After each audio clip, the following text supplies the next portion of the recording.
says that out of the mouth of babes, and that if people didn't give him praise, he'd make the rocks cry out. So it's just humbling to see these children up here just giving that all for God. And I just want to join and encourage them right now.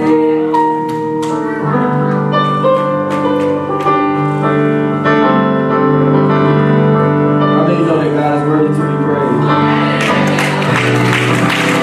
Sometimes we say that we don't even think about it, but when we look back at where He's brought us from, all we can do is just say, thank you, Lord. But sometimes I don't have it in my power to just fix certain situations. So all I have to do is I look to the hills for come with my help. So right now I just want to let the praise and the glory of the Lord rise.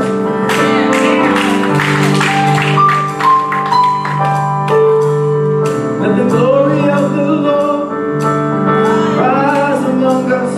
Let the glory of the Lord rise among us. Let the praises of our King rise among us. Let it rise. Let the glory of the Lord rise.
they were doing singing. Oh, man.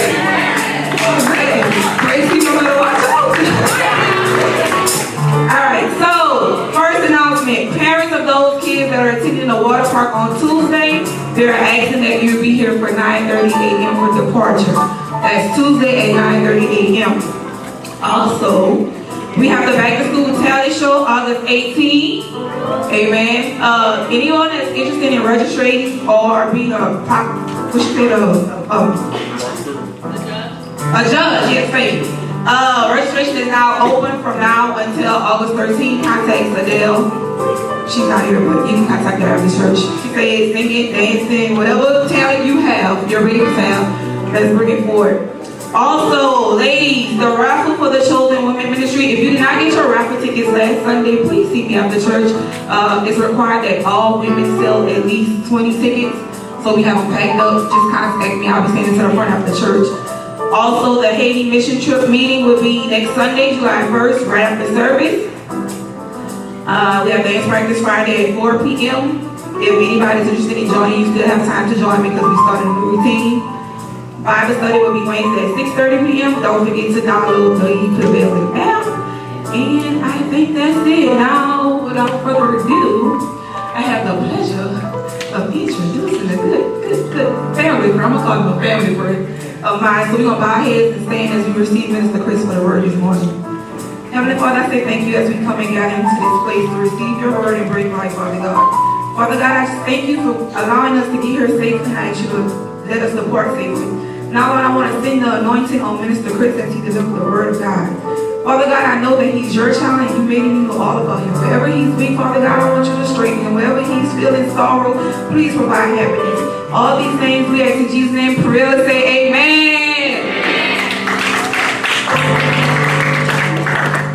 Amen. Wearing multiple hats today, huh?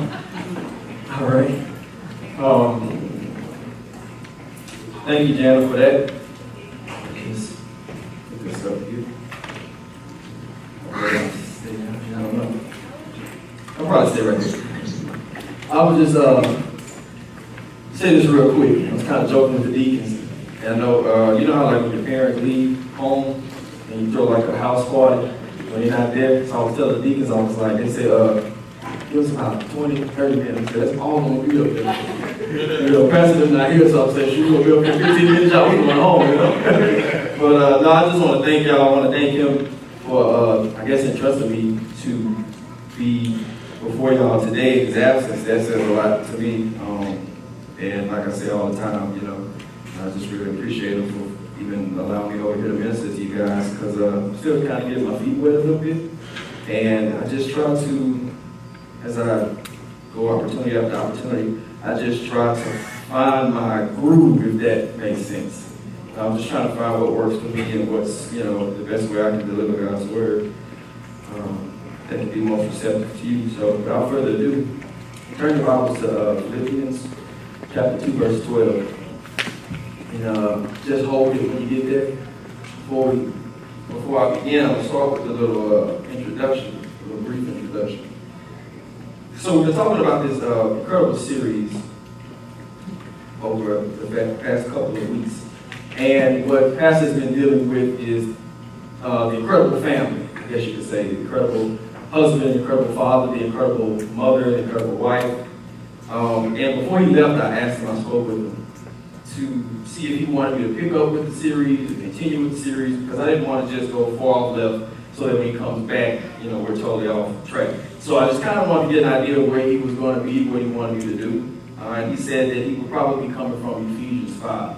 And so you don't have to turn there, but I'm going to just briefly point out what caught my attention when I looked over Ephesians 5. It says in Ephesians 5, chapter 25, that husbands love your wives, just as Christ also loved the church and gave himself for her, that he might sanctify and cleanse her with the washing of the water by the word, that he might present her to himself, the glorious church, not having spot or wrinkle or any such thing, but that he should be holy and without blemish. And so when I looked at that, I thought about how it says that Christ is taking the church, and he's cleansing the church, sanctifying the church for the purpose of presenting the church back to himself. And that husbands should treat their wives in a similar fashion. But what it shows, not only does it give us an idea of practical instruction of how we should operate in our household, but it shows us what Christ has in store for us and what his purpose is for us. And so if you ever just wondered, throughout this Christian walk, this Christian journey, why exactly is it that God has us going through the things we go through and going through the processes that we go through? It says here in Ephesians 5, I'm pretty sure Pastor's going to deal with that, but it says that he's presenting the church back to himself so that the church can be without wrinkle, without blemish. And just picture, a husband and his wife, and how the husband's the head. It says that the husband is the head of the household, or the head of the wife, and Christ is the head of the husband. And so just picture a husband who's just working and maturing his wife, because that's his role as a leader. Like if you're in a business or organization, as the leader of the organization, you are supposed to be molding the people that's under you. So imagine a husband molding his wife and getting out all her insecurities and trying to mature her to a point where he can present her back to himself, and he can take pride and beauty in his wife. So here we have Christ taking the church and presenting it, or her, metaphorically, back to himself. And so here we all are as bodies or members of the church, body of Christ. We're being sanctified so that we can be presented back to Christ. And that's his end goal for us, right? So at the end of the day, we want to be glorified and brought back up. When he comes back for us, he's preparing us. In case everybody ever wonders, why things have to be so tough here, or why things are the way they are here. It says that we have to go through a process, sanctifying, being cleansed by the word of the word, so that at the end result, we can be presented back to Christ just the way he wants us to be. Imagine what's best for your kids, but your kids don't understand when you're raising them, but you're trying to raise them to where they can be. And so because you're in a position to know better, you can expect more from them, even when they don't expect much from themselves. You can prepare them. And so just to kind of give an umbrella, or I guess an idea, a big picture of what we're going to be talking about today, I want to talk about the process that you have to go through in order to become that incredible man, or become that incredible wife, become that incredible husband or father, children, family, etc. There's a process we must go through, and that process in particular is called sanctification. And the thing is, what I wanted to contribute to this series is that I want to talk about the elephant in the room. And to me, the elephant in the room is, sure, we can talk about how much is expected of us, what it would be like, what it would look like to be an incredible father, incredible woman, incredible wife, incredible mother. But I can't help but recognize and acknowledge that it's hard to do that. Right? Nobody really objects to wanting to become who God has called them to be, or who God knows that they can be, or who God has instilled us all to be. We know that we want to be there, but the problem is we find that it's difficult to do that. And then if you notice in Paul in Romans 7, and I'm not trying to throw too much scripture at you at once, but in Romans 7, Paul talks about the struggle that he has within himself, that there's a war in his members, and that sometimes the things he wish he could do, he can't, and the things that he wouldn't do, he does, but he doesn't understand why. He knows he loves God, he knows he loves Christ, but it's just still difficult to be that person that God is requiring us or calling us to be. And even if I can take it out of a religious aspect, everybody in life wants to be something, right? Everybody in life wants to achieve some type of status, whether it's keeping up with the Kardashians, or whether it's, doing whatever it is. Somebody's trying to get somewhere, from the street hustler to the Christian to whatever. Everybody's got a goal in mind. Everybody wants to get there. But if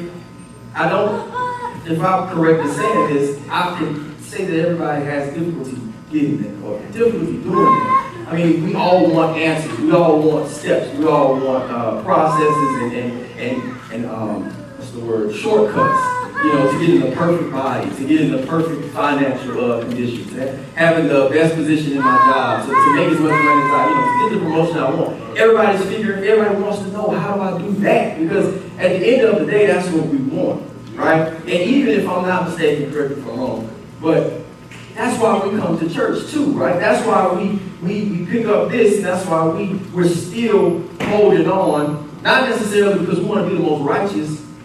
Am I too loud?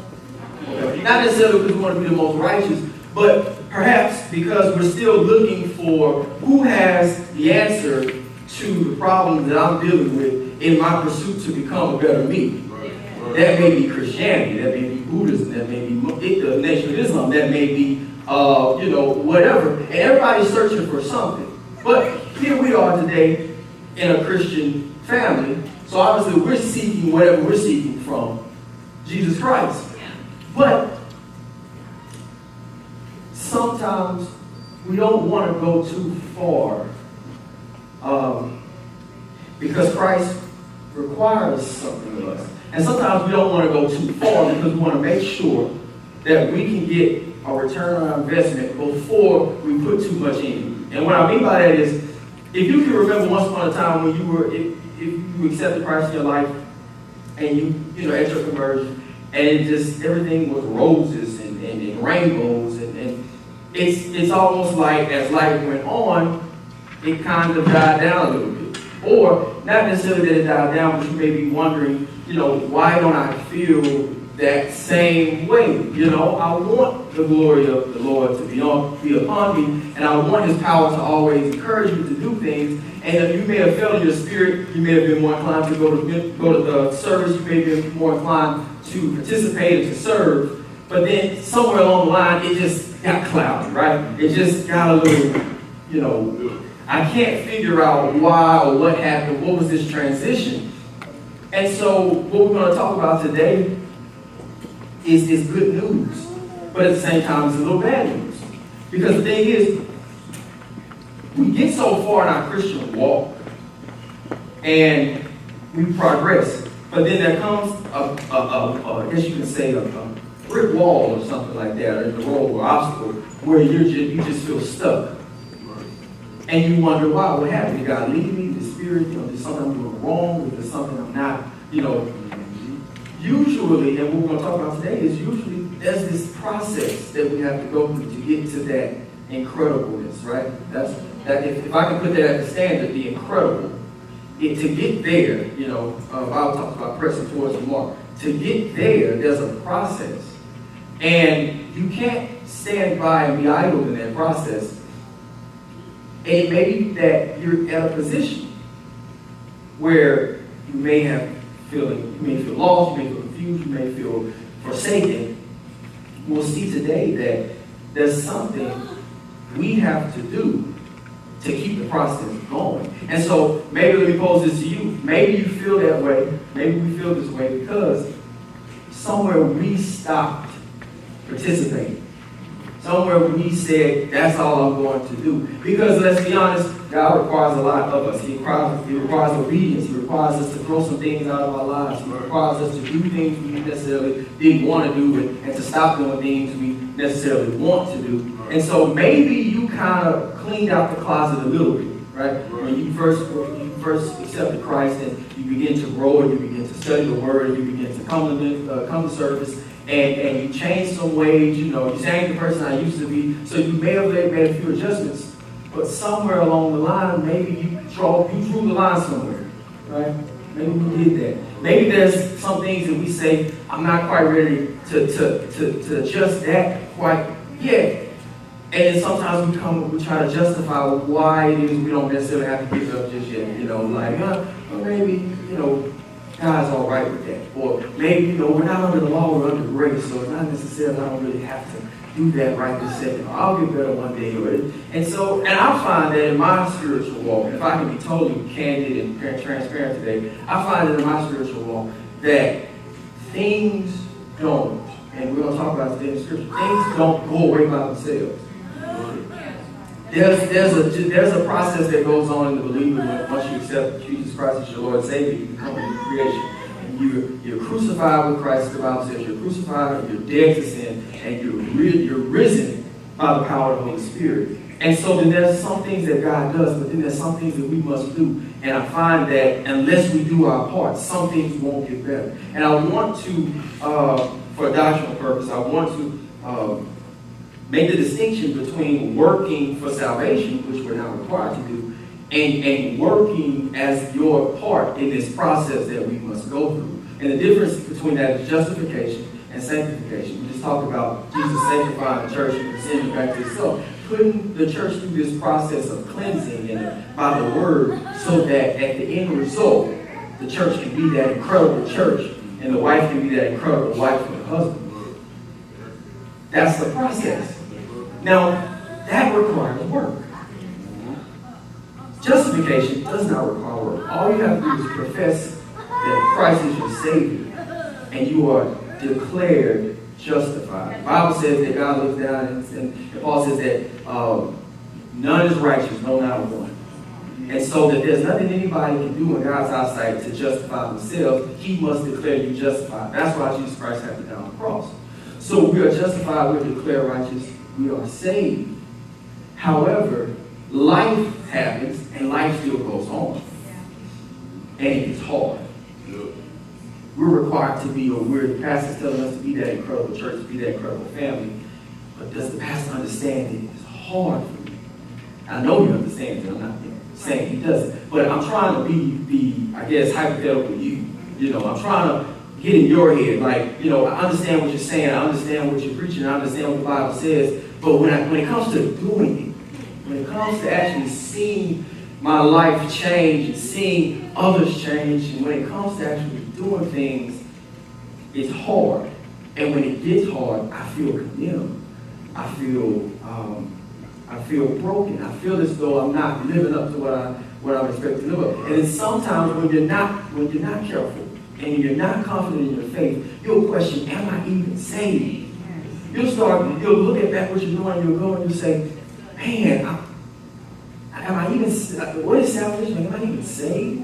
And so then that's when you have that difficulty. That's what the problem, the people in Galatians, the epistle to the Galatians, their problem was they were dealing with legalism and trying to say that, well, you have to do this, you have to do that in order to equate to salvation. But salvation was done for us at the cross. Yeah. Right. But sometimes it gets hard, and we wonder, why are we acting the way we act? And so then we turn on ourselves, and we doubt our deliverance, and we wonder if we're saved. And that's how the devil can get to you. And then you say, well, since I'm not saved, I just go back to what I was doing. Or I may just kind of sit back on the back row and just let everything else go and just not necessarily try anymore. And I want, if I run too much, I want the point to be, and I'm going to go ahead and establish that now, I want the point to be, don't give up. Don't give up on your Christian walk, on your Christian journey. You're going to mess up, right? The idea that you can even perfectly walk before God on your own power is already a lie from the enemy. The fact that you can get so pumped up, and the thing is, we're too hard on ourselves because we expect more from ourselves. We say that, man, I thought I was better than this. We compare ourselves to other Christians who may be a little more mature than, and we say, no, this is not like me to fall to this vice. That's not like me to struggle with this. And then when it happens to us, we're so hard on ourselves because we were like, I thought I was better than that. Nobody is righteous, no, not one. And the power to be that incredible church, that incredible family, I'm going to tell you today, is not in you. That's the number one problem we make. We believe somewhere along the line, we get confident in where we have come, right? We've made progress. And many of us can attest that we are not the same people we were once we gave our life to Christ. And we can be proud of that, right? But the Bible says, take heed lest you fall, because you don't want to see, okay, I'm higher, and I'm higher than this person, or I'm doing better, and you don't want that to be. When I played football in high school, there was a thing in the weight room that said, be proud, never satisfied. And so what you don't want to do is, you don't want to be satisfied with your progress. Be proud of it. Be thankful. That's why we give praise to God, because only He could have made the progress that we made. But we don't want to be satisfied with that. And so what I really want to talk about today is this process that we have to go through in order to be that incredible church, that incredible family, and what's expected from us in that process. And I want us to be encouraged. One thing, really understand the process. And I want us to be encouraged when things don't necessarily go the way we plan for them to go. But that doesn't mean that we should give up. That doesn't mean that we should throw in the towel. That doesn't mean that there's no hope for us yet. But what it means is that we need to understand what's going on and understand what we need to do. I just want to teach today. Can I just teach? I'm not going to do it for too long. I just want to teach you a little bit. So, like I said, turn to the text now, Philippians 2 and 12. It says that, are we there? It says, therefore, my beloved, as you have always obeyed, not as in my presence only, but now much more in my absence. Work out your own salvation with fear and trembling. For it is God who works in you, both to will and to do for his good pleasure. I'm just going to say a quick prayer. Lord, I want to thank you for allowing me to be up here right now before your people. I just pray that you would, God, allow your Holy Spirit to speak through me. Let none of me be seen, but all of you. In Jesus' name I pray. Amen. So, that's the good news, right? Work out your own salvation, for it is God who worketh in you, both to will and to do for his good pleasure. So notice I said there's some good news and something that's kind of some bad news. The first part he says, work out your own salvation. This Christian journey is work. I think that's the first mistake we made. Once we get there, we get to the point where we've accepted Christ, and because remember, let's go way back. Everybody's on that pursuit for something. And every department is different. When we get to Christianity, it's like we expect this road to somewhat be easier than the other roads. And that there's this gospel. I think the church has messed up. There's this distorted view that when you come to Christ, you just sit back and let him work it out. Right? Let go and let God. Now, there's some truth to that, but it can be misused. Right? It doesn't mean don't do anything and just wait for God to. We're seeing here what Paul is saying, work out your own salvation. Do your part. Right? And so the number one thing I think what we mess up is that we don't expect the Christian journey to be work. We don't expect the Christian journey to be tough. Right? If we can acknowledge that, okay, this is going to be hard, and we can acknowledge that this is going to be work, maybe then we can say, okay, well then I need to prepare. Because a lot of times, not reading the Bible, not studying, not meditating, not doing a lot of the things, and not trying to practice and have an active part in your faith may be from the idea that it's not work. And I don't have to prepare. Like if a football game is taking place, there has to be a scrimmage. Or if I'm going to sing and I have to practice, or if I'm going to play an instrument at a recital and I have to practice, because this takes work. In order to be good, it takes work. I think somewhere along the line we thought that in order to be the best or incredible Christian, it doesn't really take much work. So I'll trust and believe in the Holy Spirit to do everything He needs to do, and then I'll wake up and be magnificent. Right? There are even some denominations within the Christian community that would almost insinuate that you can have an overnight experience if you do certain things. And then from that you get this self-righteousness, because some people that go through this process or that do it this way, and they may have had that overnight change or that instant gratification or that just expedited growth, then all these other churches and all these other people that are not doing this are not doing it right. So what we have is the product that you need to buy. And that's what it becomes, right? It becomes churches competing with each other, trying to sell their products or sell their gospel to try to draw a certain crowd or to draw in certain numbers. And so what we have to do is we have to sell our product. We talk our product up as if it's different. We have the real Christian secret. We have the real,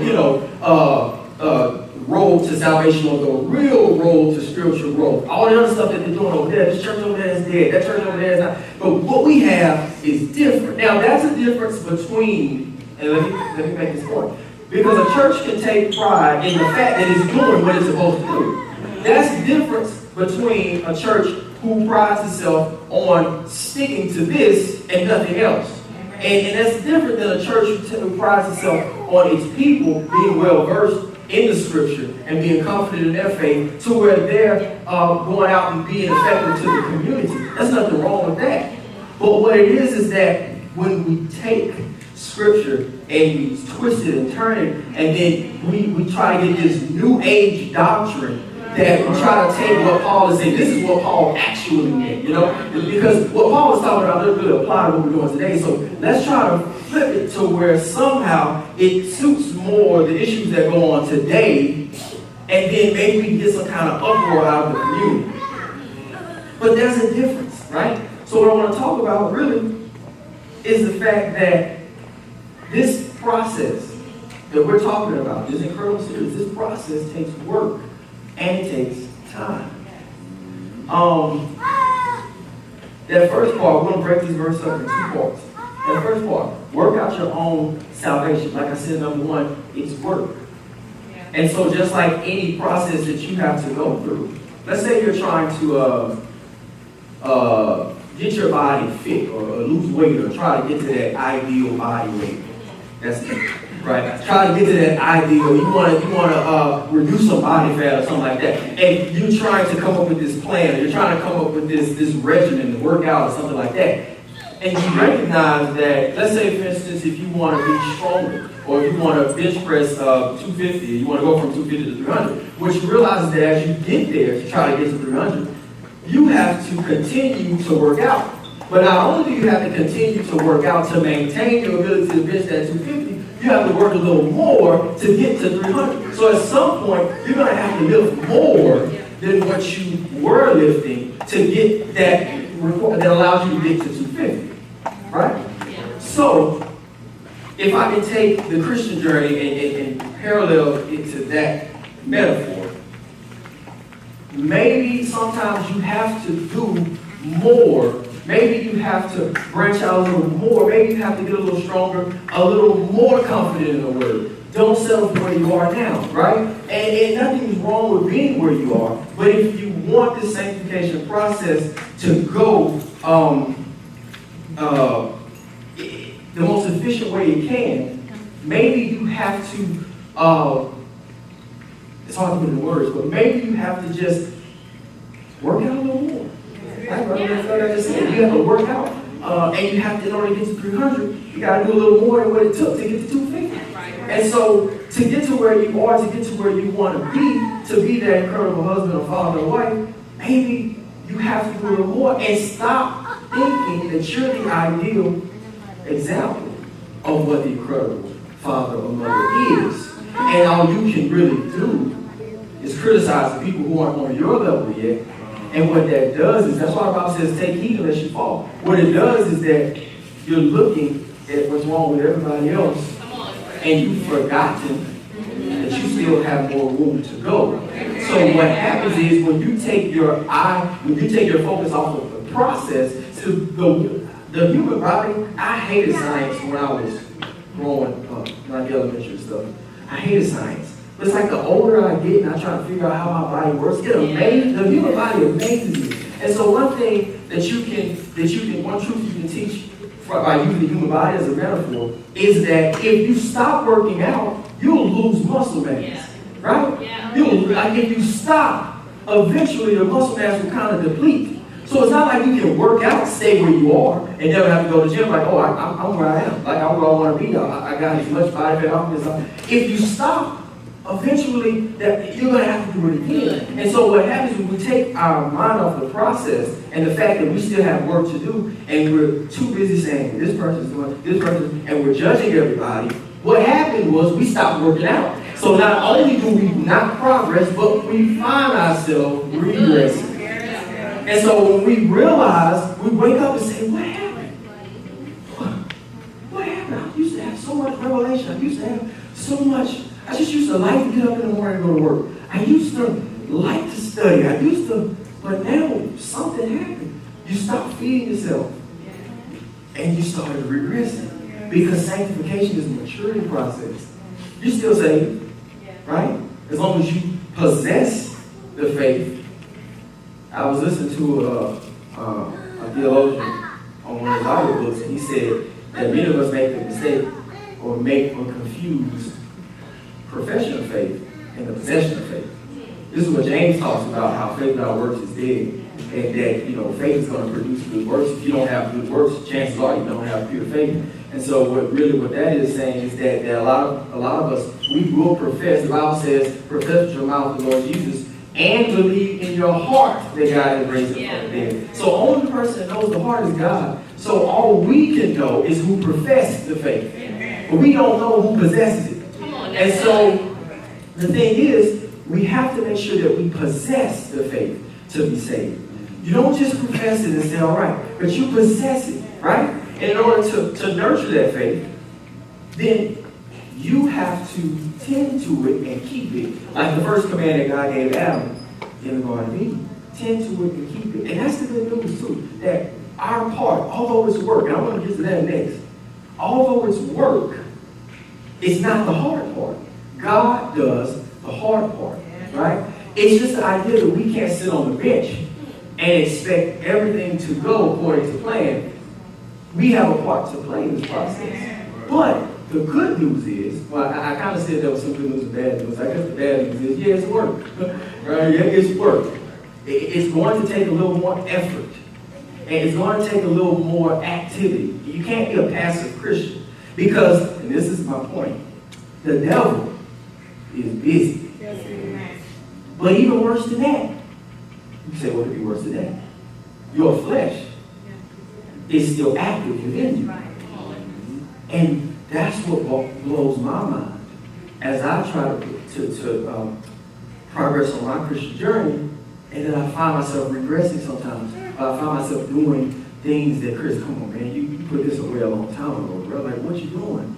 I find myself in that situation. I have to remember my flesh is ever present within me, and it is alive, it is active, and it is the enemy within me. We talk about the devil being the enemy without, the enemy outside, the enemy that goes to and fro, who he can, kill, steal, destroy. But there's an enemy everywhere I go that never leaves.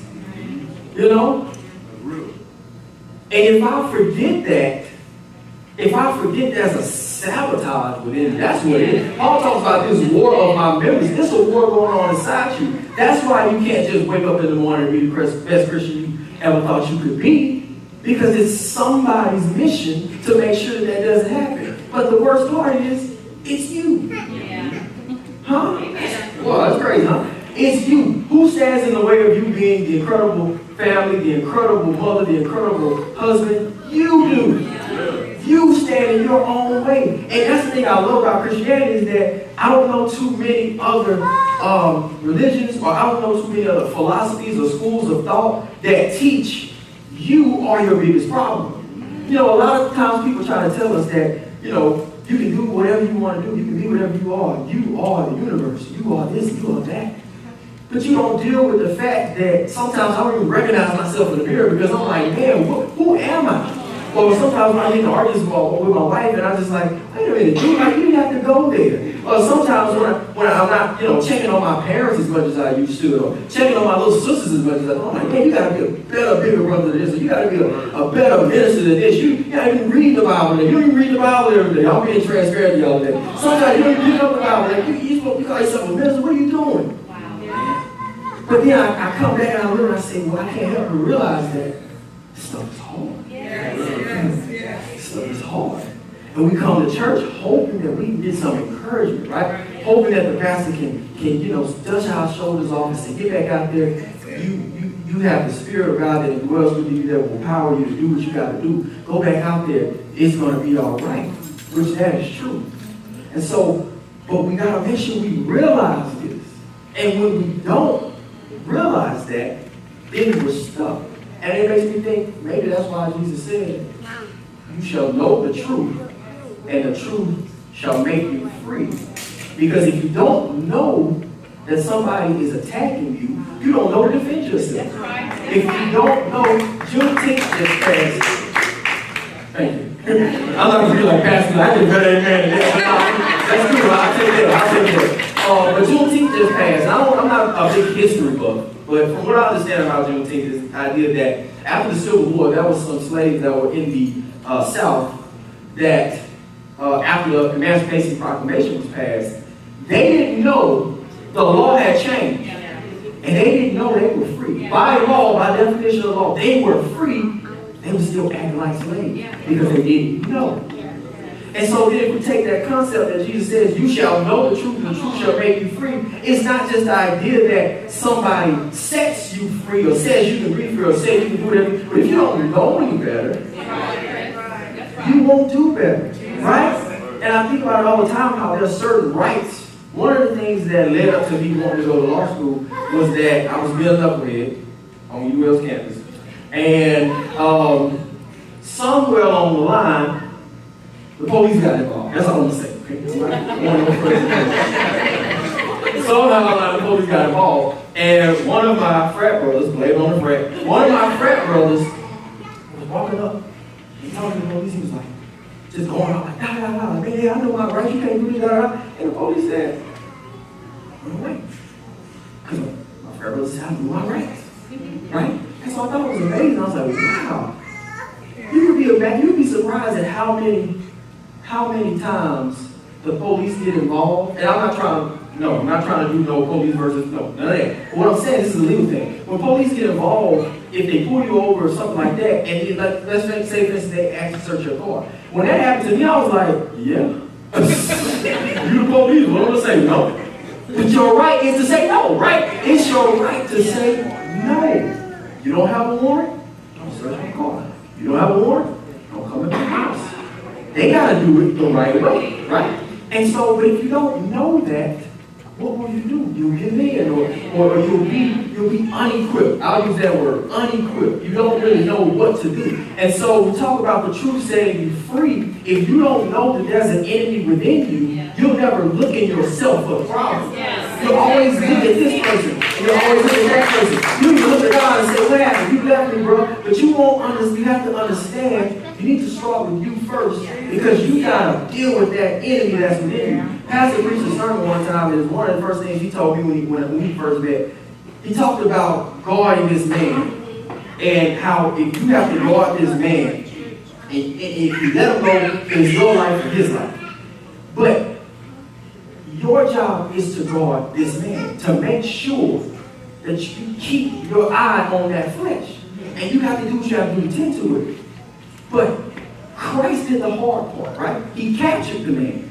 He said that you're saved. You're no longer bound by sin. You're no longer a slave to sin, but a slave to God. So Christ did the part we could not do. But our job is to guard that man, to guard that woman, to guard that flesh, and to make sure that we're doing whatever it takes to make sure it's combated against. Right? You take chemo to combat the cancer, so that the cancer doesn't continue to grow. But if you continue to let the cancer grow, it'll take over your whole body.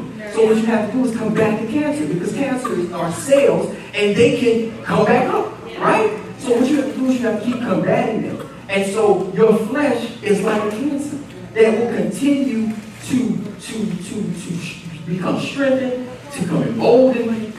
And if you don't do anything about it, it'll take you over. Yes. Okay. So, a couple of points I was just making.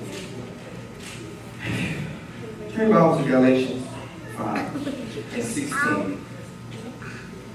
Right now we're talking about doing your part. Let me know when I'm over. We're talking about doing your part. It says in 16, I say then, walk in the Spirit, and you should not fulfill the lust of the flesh.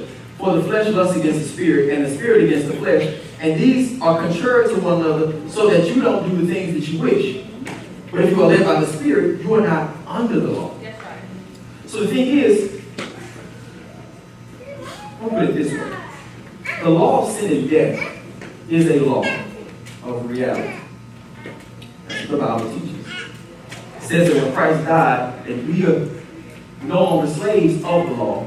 We are no longer under the law, but under grace. But the law of sin and death still remains, right? Unbelievers are still under the law of sin and death.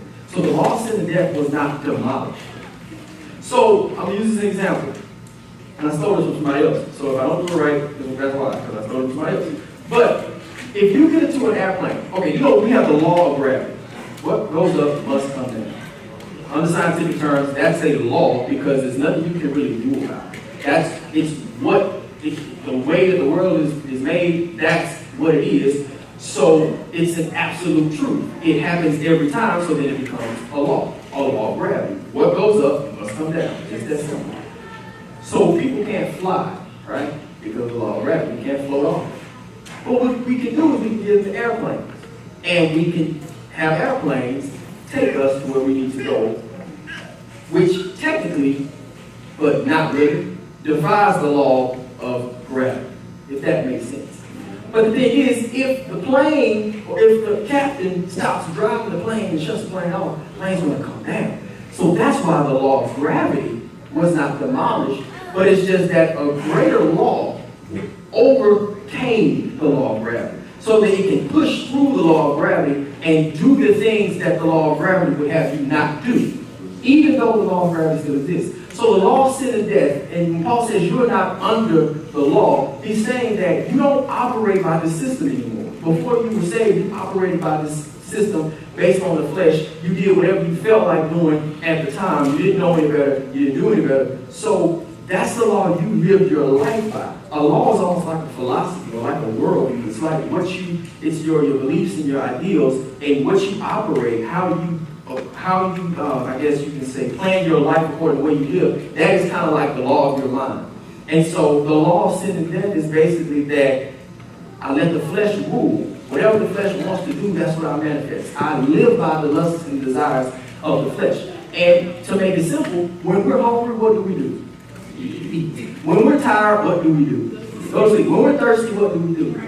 So you can say, in a sense, we're ruled by our bodies in that regard. It's not like we say, oh, no, I wouldn't dare eat something right now. Or I wouldn't dare go to sleep. You're going to stay up 24/7. But it's kind of like we give in, right? And it's because that is the weakness, I guess you could say, of the flesh, the actual flesh, the human body. And that sometimes those desires we cannot fight because they're too strong for us.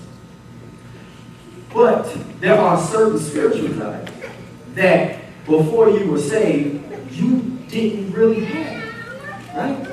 And so now that you are a Christian, you're a believer, you are spiritually awoken, and your spiritual man has been resurrected with Christ, you now have spiritual desires. So Paul says here that the spirit and the flesh, which is still within you, battle against one another. They're contrary to one another. And this is the crazy part. So that you can't do the things you wish. That's two parts. That's saying that when you want to do what the flesh wants to do, the spirit is going to tug at you. And it's going to make you feel bad about it. It's going to make you conscious of what you're doing. It's going to make you really think, this is what you really want to do. You're going to spit on the sacrifice of Christ before you really want to do this. This is what you're going to do. I'm going to make sure you know what you're doing. And it also says that when I want to do what the Spirit wants me to do, or what the Bible teaches me to do, when I want to try to do what the Spirit has me to do, the flesh is saying, no, bro, you're going to do this first, or you're not going to do that. And so you can't win.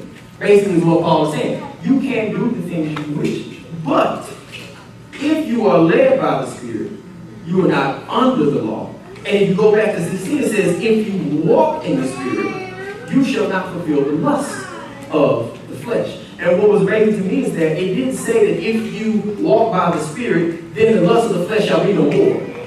Or if you walk by the Spirit, then the lust of the flesh shall no longer exist. What it says is that you won't fulfill it. That tells me it's going to be there. And so that's another thing I think we fall short or we mess up as Christians, that we somehow we feel bad because we have certain desires. We feel bad because we think certain things, you know? Like if I may not cuss you out to your face, but I may cuss you out to my mind, and then we'll feel bad. And then we'll feel bad because I shouldn't feel that way. I'm a Christian, right? I shouldn't feel that way. My heart shouldn't. I shouldn't be angry about this. But I am. And so Paul is saying that it's going to happen. You're going to be upset with your spouse. They're going to tell you to kill a bug, and you're going to miss it, and then all hell is going to break. And it's going to happen, right? But if you walk by the Spirit, you won't give in. So what does it mean to walk by the Spirit? What is my heart as a Christian? in the sanctification process, to be on the road to be that incredible person. What is my part? If we walk by the Spirit, to give some practical significance to that, you can turn if you would like. But I'm going to turn to John chapter, I think it's 16. Yes, John chapter 16, verse 13. I'll just read it. Jesus is talking to the disciples. Matter of fact, it's not too long before he's about to get ready to be crucified and leave. And so he's giving them a discourse on the things to come, the things that they should be. He just talked about the world hating him, the world hated him, so you can just bet that the world. That's another thing. Christianity is not the role to be liked by everybody. If we find ourselves in a position where we're liked by everybody or everybody's happy, there might be something wrong. Because Jesus said that if the world hated me, then maybe the world's going to hate you because the world accepts its own. So if we're surrounded, that's why I have to be careful, we surround ourselves with worldly people and we find ourselves compromising to make sure we don't upset somebody. The world's accepting us, there might be a problem. So Jesus says that, 13, however, when the Spirit of truth has come, he will guide you into all truth, for he will not speak of his own authority, but wherever he hears, he will speak, and he will tell you things to come. I want to pinpoint specifically on the fact that Jesus calls the Spirit, the Holy Spirit, the Spirit of truth, and he will guide you into all truth.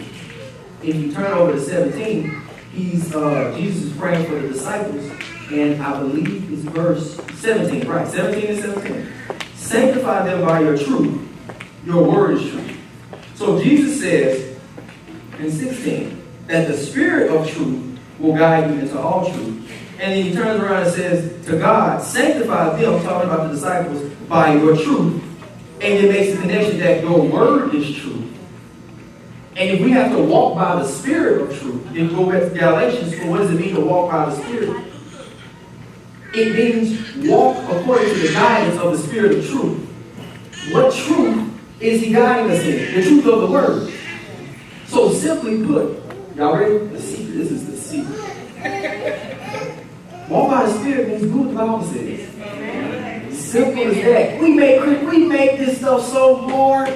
We think like we gotta, I don't know, put goat blood in a circle and turn around and we make stuff so hard. And we don't pick up our Bible and say, what thus says the Lord? What would you have me to do? And not only that, am I doing it? Jesus said that abide in my truth. Yes, yes. Abide means to, same thing here, walk, yes, progress, mature, actively participate in my truth. Means you need to be a living manifestation of what my word says, so that if a person never reads the Bible, they don't know what the word says because of what you do. Amen. You think I'm right?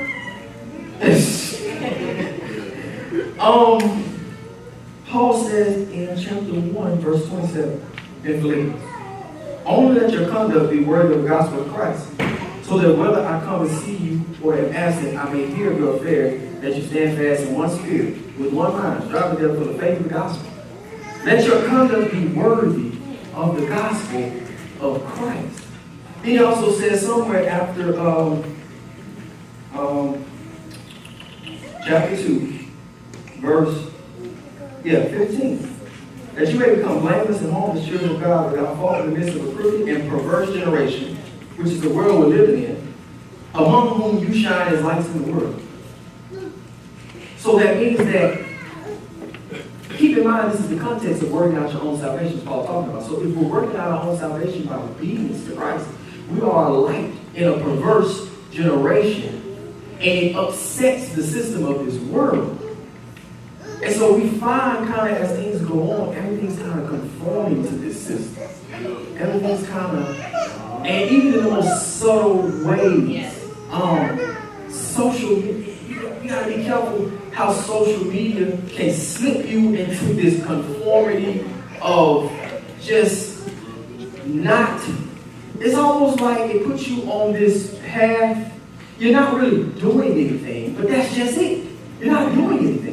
It takes up time. Same thing with television, right? It occupies your mind so that you are idle and you're not doing anything. Amusement. We seek to be amused. We seek for things to just take up. We like for, I probably shouldn't do this. I'm not going to say his name, but I was talking to somebody yesterday. And he made a comment. He was watching the show. He made a comment. He was like, yeah, I watch shows, but I don't like to think. Or I like movies, but I don't like to think. And I can understand that. You know, sometimes movies can be confusing. And you be like, man, this plot twist, I gotta make sure I'm lost. I gotta wait. Sometimes you want to watch something, but that's just it. We go away from the urge to be thoughtful sometimes, and we just want something to amuse us, to take up our time, and when it does, it makes us idle. And so what happens is you may fall into this system. You may conform to this, and it's taking you out really of the battlefield. It's kind of putting you, Paul says to Timothy, that a soldier does not entangle himself with the things of this world, but his mission is to fight for the one who enlists him in the army, or basically fight for the one who. So the thing is, as Christians, we can't be occupied or preoccupied by the things of this world. And I want to make something very clear. I sought after a legal education for one thing, one reason only: to make a lot of money. That's just it. No way about it. Who goes to school $300,000 in debt and not want to make money to pay off? That's just it. That's it. That's me. You know, I got a lot of classmates that said that, I want to make a difference in the community. I want to do this. I want to do that. I want to fight these people. That wasn't me. I'm sorry. I wanted to make some money. So the thing is, I struggle sometimes with this idea that God will allow me to do the things I want to do to make a lot of money. And I keep telling myself. And so then I look for things in faith or in Christianity or in Scripture that confirm that belief and say, it's all right to want a lot of money. It's all right to do that. But sometimes, when I'm really real with myself, I have to wonder, is it all right? Paul says in the same letter that he learned to be content. Yeah. He learned when to abound, and he learned. He said that basically I'm good in any situation. If I'm doing good, I ain't tripping. If I'm doing bad, I ain't tripping. And so we'll notice that in our spiritual walk, we go through these peaks of highs.